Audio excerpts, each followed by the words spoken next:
Halo, apa kabar semua? Balik lagi nih di podcast Kisah-Kisah Mahabharata. Masih ingat kan episode kemarin?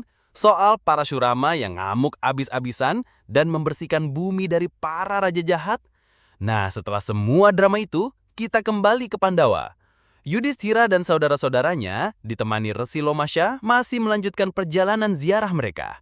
Perjalanan mereka kali ini membawa mereka ke sebuah tempat yang indah, Pegunungan Vaidurya di dekat Sungai Narmada. Sesampainya di sana, Resi Lomasya berhenti sejenak, memandang sekeliling, lalu berkata pada Yudhishthira, "Anakku, tahu tidak, tempat kita berdiri sekarang ini adalah tempat yang sangat suci. Dulu sekali, ada seorang resi hebat bernama Cayavan yang bertapa di sini. Dia bertapa begitu lama dan begitu kerasnya sampai dia mendapatkan kekuatan-kekuatan gaib yang luar biasa." Yudhishthira yang selalu haus akan pengetahuan dan kisah-kisah bijak langsung tertarik. "Wah, Resi, tolong ceritakanlah kisah tentang Risi Cayavan itu kepada kami." Lomasya tersenyum, lalu mereka semua duduk, siap mendengarkan cerita. Jadi, katanya nih, dulu banget ada seorang resi sakti mandraguna namanya Risi Cayavan. Dia ini bertapa, tapi bukan tapa biasa guys. Dia duduk meditasi di bawah pohon sampai bertahun-tahun, nggak gerak, nggak makan, nggak minum. Saking lamanya, tubuhnya sampai ketutup sama gundukan rayap. Semak-semak, akar-akar, semua tumbuh di atasnya. Kebayang nggak jadi kayak patung hidup yang menyatu sama alam?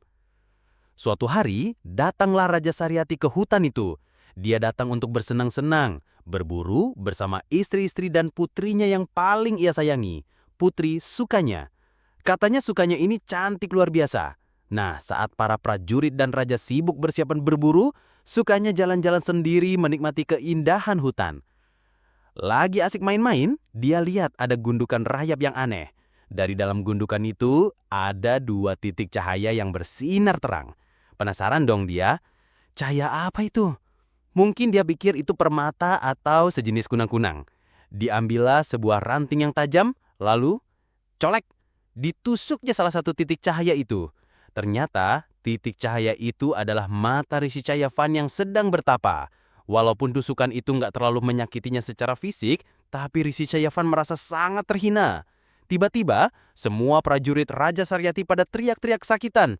Perut mereka kram hebat. Raja Saryati langsung panik. Dia tahu penyakit aneh yang datang tiba-tiba seperti ini pasti disebabkan oleh kutukan. Dia langsung teringat, jangan-jangan kita mengganggu Risi Cayavan yang sedang bertapa di hutan ini. Dia lalu bertanya pada semua orang di rombongannya, siapa yang berbuat onar?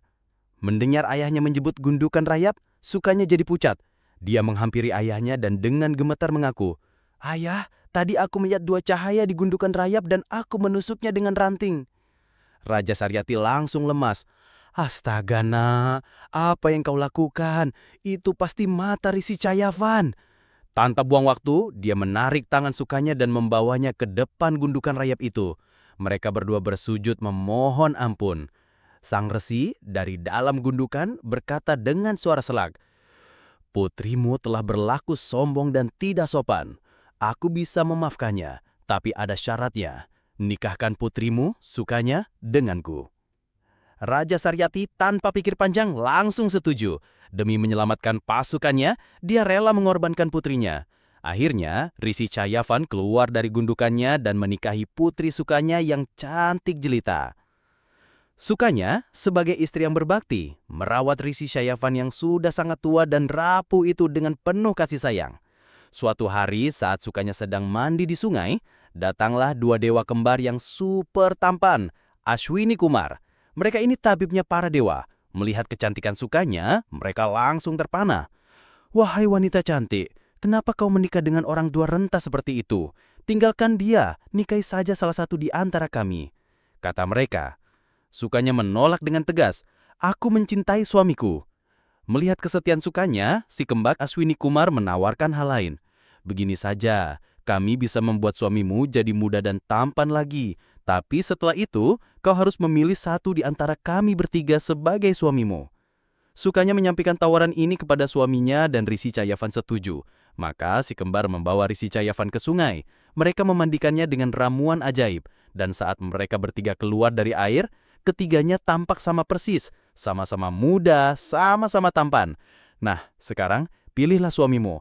Tapi entah gimana, sukanya, mungkin dengan mata hatinya, bisa mengenali suaminya dan langsung meletakkan kalungan bunga di leher Risi Cayavan yang asli. Melihat ini, Risi Cayavan sangat senang dan berterima kasih.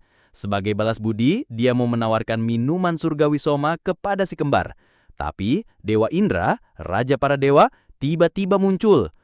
"Wai, Cayavan, berani-beraninya kamu kasih soma ke mereka. Mereka itu cuma tabib, nggak pantas minum minuman dewa." Cayavan gak gentar, dia baca mantra, terus dari api kurban muncul monster serem banget namanya Mada. Monster ini langsung mau nelen Indra. Indra langsung ciut, sujud-sujud minta ampun.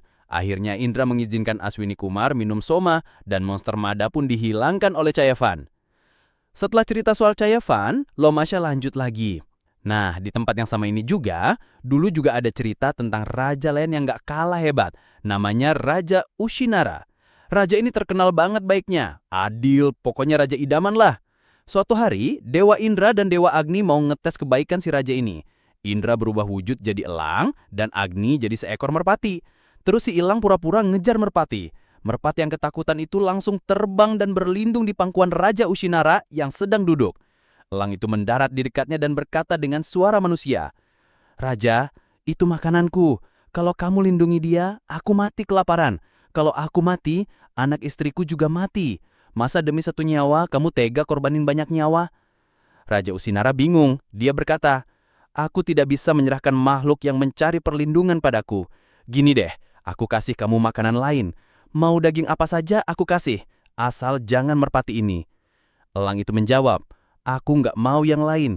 Aku cuma mau merpati itu. Tapi kalau kamu memang bersikeras, aku mau daging dari badanmu sendiri seberat merpati ini." Raja Ushinara setuju. Dia pikir, merpati kan enteng. Dia meminta timbangan. Merpati ditaruh di satu sisi, lalu dia memotong sepotong daging dari pahanya dan meletakkannya di sisi lain. Anehnya, timbangan tidak bergerak. Merpati itu tetap lebih berat.